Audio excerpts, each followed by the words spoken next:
kumakanta sa walang tulugan. Hindi lang nila siguro alam na karami, pero sa kanya talaga ako nagsimula. Siya yung humubog sa akin kumbaga, kaya dito sa kabilang stasyon, maging ready na ako. Bali siya first manager mo ba? Grader?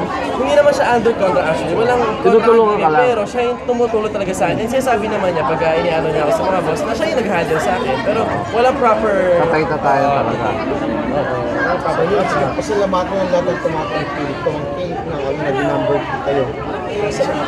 sa mga fans ko namin, sa lahat ko na basta mga Pilipino na kapag-Pilipino natin, maraming salamat po sa pagtangkilik ko ng una ng mga pelikulang Pilipino.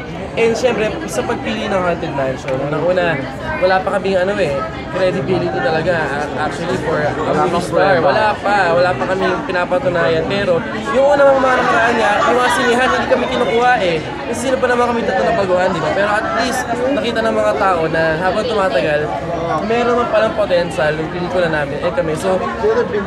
So maraming salamat sa buong team ng Haunted Mansion. Magagaling talaga lahat. Mapa-cinematographer lahat, director namin magaling, Marilyn magaling. So maraming salamat po sa lahat ng nagmamahal sa amin. Hindi ka makapaniwala na